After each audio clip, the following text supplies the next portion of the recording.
Ave Maria Purissima, Pecado con sa pangalan ng Diyos Ama, ng Anak at ng Espiritu Santo. Amen. Amen. Magandang gabi po sa inyo lahat, mga magulang at mga kapatid. Palakpakan po natin ang araw na ito na pagbubukas ng ating Grand Marian Celebration for 2024 sa pangunguna po ng ating inang simbang Apostolic Catholic Church. Alam niyo po mga kapatid, kung tayo po ay papipiliin, ano ba yung una nating gustong marinig? Mabuting balita o masamang balita? Sabi nung nandito, Arsh, mabuting balita muna. Sabi naman ng mga taga rito, yung mga diakonesa, Arsh, yung masamang balita po muna. Pero kung papipiliin tayo, between mabuting balita at masamang balita, yung masamang balita kasi, nagiging mabuting balita, depende sa nagsasabi at depende sa tumatanggap. Sa mga doktor, pagka sasabihin na namin sa pasyenteng meron siyang cancer, hindi namin sasabihin, hala, may cancer ka, mamamatay ka na 5 months after. Hindi. Dadaanin mo yan sa magandang kwento. Madam, alam niyo po ba yung sakit na cancer? Ha? Dok, meron po ako noon? Wala. Wala. Pero po pwedeng pumunta doon. Yan, ganun. Di makakarelax siya. Kailangan nating dagdagan pa ng biopsy para malaman natin kung yan ba ay benign o yan ba yung malignant. Kasi yung bukol na nakita sa'yo, pagka marami kang panalangin, yan, ganon. Po pwede pa maging benign. Kahit alam na nung doktor na ito ay malignant. Sasabihin ng pasyente, ay salamat. Tapos ang mangyayari, ibabiopsy siya. Pagka-biopsy niya ulit, sa panalangin niya, naging benign. So, mag-iimbento na naman, magkukwento na naman yung doktor ng mabuting balita naman doon sa pasyente. Alam mo, Nay, sa dami ng panalangin mo, nakinig sa iyo ang langit. Yung pinagsususpetsahan naming malignant, naging benign. Tuwan-tuwa yung pamilya. Lahat talaga ng chowking, nilibre lahat. Lahat ng pasyente, lahat ng nando sa ward, nilibre kasi ayaw nila yung makarinig ng may sakit at masamang balita. Meron namang mabubuting balita na sa pagkukwento mo, nagiging masama. Pagka yung magbabahid ka na ng kuryente, yan, sinususpensa ng mga nanay, dahan-dahang bubuklatin, paisa-isa yung numero, tapos pagagalitan yung mga anak dahil laro ng computer, tumataas ang kuryente. Sa pagsabi naman nung nanay, kita mo yan, yung kuryente natin, pagbuklat niya, mababa pala. So paano mo ngayon maikukwento yan? Nauna na yung galit sa'yo at nauna na yung inis. Kaya may mga bagay-bagay na yung mabuti at masamang balita, pareho lang ng impact yan. Depende lang sa grasyang yung nagsasabi at yung tatanggap. Depends on the grace of the receiver and depends on the grace of the deliverer or the messenger. My dear friends, on this day ng opening ng ating Grand Marian Celebration, we are talking about the first mystery of the Rosary. The first joyful mystery. Ano nga ba yung first joyful mystery? Kaya po siya tinawag na mystery kasi wala pong makapag-explain intellectually kung papaano nangyari yung mga kwento patungkol kay Kristo at patungkol sa ating inang Birheng Maria. Kaya ang tawag sa kanya, mystery. Kasi until now, wala pong makapag-explain. Two characters in our gospel for this evening. Isa po, yung pinakamadaldal na kapatid ni Miguel, itong si Gabriel. Pinakamadaldal, pati yung luklukan niyan, talagang malayo pa lang, dyan pa lang sa bukana ng pambansang Parakleto, maririnig mo na yung ingay niyan. Kasi lagi siyang excited magbalita ng mabuting balita, hindi galing sa kanya, galing sa kanyang boss sa langit. Nung binubuo ang konseptong si Maria ang magiging bagong Ark of the Covenant, siya na yung magiging bagong Eva at yung magiging bagong tahanan ng Diyos sa kanyang sinapupunan, lo and behold, galing sa langit, inutusan ng amang si Gabriel para ibalita kay Maria ang mabuting balita na kanyang tatanggapin. Hindi po pwedeng ang ama ang magpapakita kay Maria, Maria, mapalad ka. Hindi pwede. Pero ang nag-utos at yung nag-isip, ang ama. Ipinadala sa kanyang mensaherong si Gabriel at pag bumuka ang langit, bumaba ang mga anghel, may mabuting balitang dala. Tama, mali? Sinasabi ng mahalaing kong yan, pag bumuka ang langit, pagbaba ng mga anghel, may mabuting balita yan sa mga tao. Kaya nung nagpakita ang Gabriel kay Maria, Hail Mary, full of grace. Mapalad ka, Maria, sapagkat ikaw ang bukod tanging babaeng pinili ng Ama. Ibig sabihin, sa utak pa lang ng Ama, sa wisdom, knowledge, and understanding ng Ama, si Maria na ang pinaka-perfect vessel at sisidlan ng Diyos. Kaya nagulat si Maria, bakit ako? Why me? Wala pa akong asawa. Ayan. Wala pa naman akong kasama sa bahay. Papaano ako magdadalang tao? Yan. Hindi sinagot ni Mariang, ayoko, teka, mamaya, pag-iisipan ko, sa susunod na lang. Wala siyang sinabing ganon. Pero kung mga tinatakan yan, naku, yan na. Tama ba, Jaconessa? Kung mga tinatakan yan, naku, mahalain ko, ang dami namang iba dyan tinatakan. Bakit ako pang uutusan mo maging chairman? Lalo ngayon, Marian, susunod na buwan, Senior Noemi, susunod na buwan, Araw ng mga Banal, susunod na buwan, Grand Golden Lady, ang dami-dami mga activity. Ay, bakit ako? Yan. Reklamo muna. Pero ito si Maria talagang full of grace.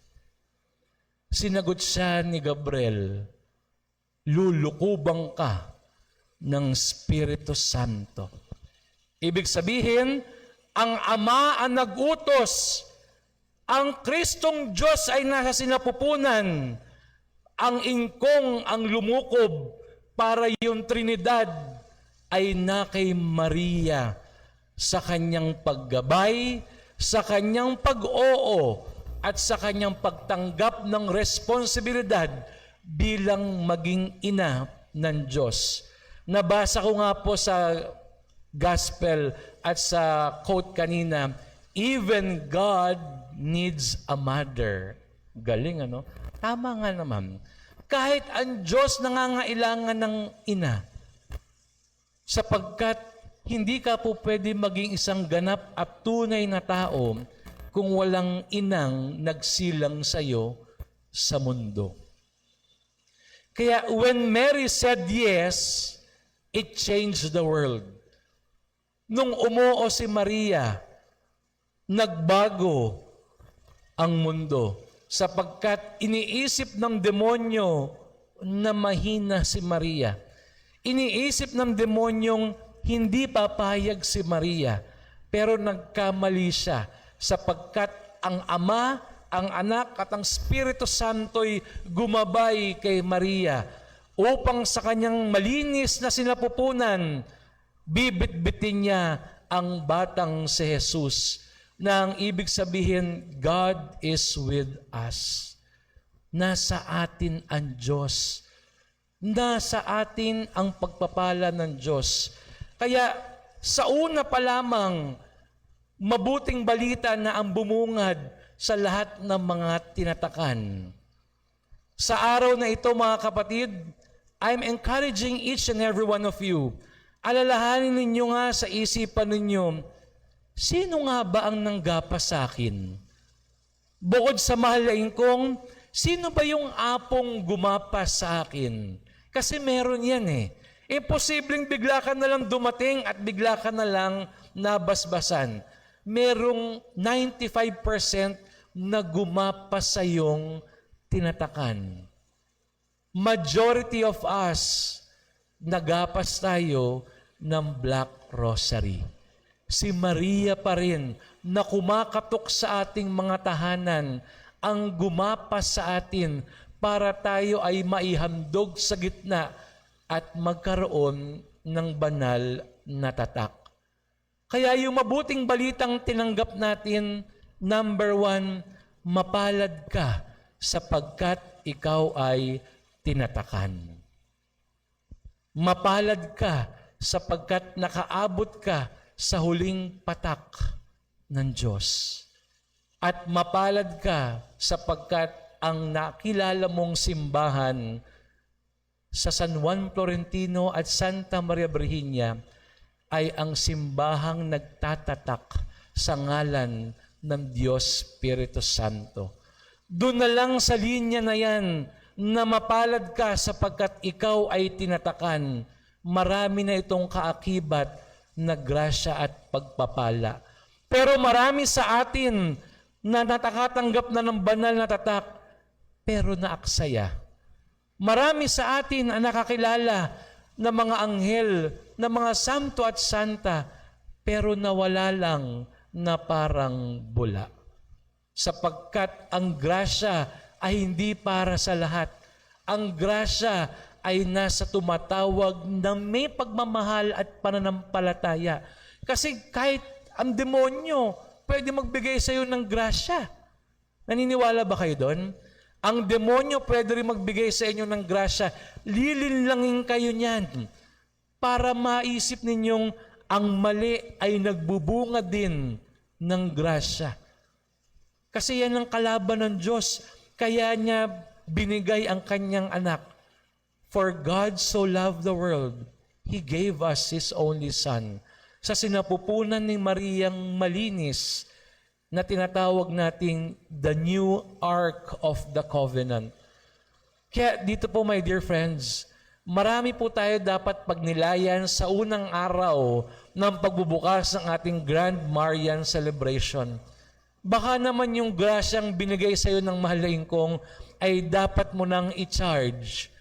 Baka naman yung grasyang ibinigay sa iyo ng mahalain kong ay dapat mo na ulit linisin. At dapat siguro yung mga batong puting tinanggap ninyo, nating lahat ay kailangan ng tanggalan ng dumi. Sapagkat kung si Maria malinis ang kanyang sinapupunan, tayo rin dapat bilang mga tinatakan. Kung gaano kalinis si Maria, sikapin nating maging malinis din. Hindi natin sinasabing 100% na tayo'y perpekto. Pero sisiguraduhin natin na sa bawat pagdedesisyon natin at sa bawat buka ng ating bibig, pag-isipan natin ng 100% kung yan ba ay nakakabuhay o yan ba ay nakamamatay. Kasi sa salita natin, may grasya at may disgrasya. Katulad ni Maria, when Mary said yes, walang nagawa ang kalaban ng Diyos. Nagalak ang langit, lumukob ang Espiritu Santo, at sumipa sa kanyang sinapupunan sa pintig ni Kristo ang buhay sa kanyang sinapupunan. Hindi nga niya alam kung anong itsura ng batang yan. Wala pang ultrasound nun. Hindi katulad ngayon. Pag in-ultrasound, makikita mo na matangos yung ilong. Mana sa nanay. Pag nakita mong flat yung ilong, mana sa tatay, malas naman tong batang to. Di bale, pag sinilang to, anong gagawin sa ilong pango? Tama, lalagyan ng sipit. Marami niyang ginawa kayong ganyan eh. Ha? na naiiba nyo yung forma ng Diyos. Sabi ng Diyos, etong batang ito, maraming oras ang Diyos. Pag pogi ka at maganda, maraming panahon ng Diyos sa'yo nung ginagawa ka niya. Siguro kumakanta-kanta pa siya, tangusin ko nga yung ilong nito, paputiin ko, tapos papagandahin ko talaga. Pero pag pangit ka, nagmadali ang Diyos sa'yo. Marami pa siyang ibang gagawin. Baka marami pang mga lupang dapat niyang gandahan. Pero pag pangit ka, tignan mo yung mukha mo. Sabi ni Archbishop, pangit daw ako Baka nagmadali nga ang Diyos nung ginagawa ko Isipin mo, ang laki ng mata mo, ang itim mo, ang ilong mo talagang sarat, ang labi mo makapal. Talagang magagalit ka. Pero binigyan ka naman niya ng kabutihan. Yun naman ang kagandahan doon. Medyo pangit tong gawa ko Lagyan ko nga ng 100% ng kabutihan. Yun naman ang kapalit nun. Kaya kahit pangit ka, proud ka kasi mabuti ka 100%. Pero nung ginawa ng Diyos si Maria, perfect. Pinaganda niya, magandang aura, dinamihan niya ng grasya, dinamihan niya ng pagpapala, pinaganda niya ang muka, kahit 14 years old, bit-bit ni Maria ang grasya ng Diyos. Kaya sinabi niyang, all nation will call me blessed. Isang magandang gabi po sa inyong lahat, mga magulang at mga kapatid. Ave Maria Purissima, sa pangalan ng Diyos Ama, ng Anak at ng Espiritu Santo. Amen. Po ang lahat.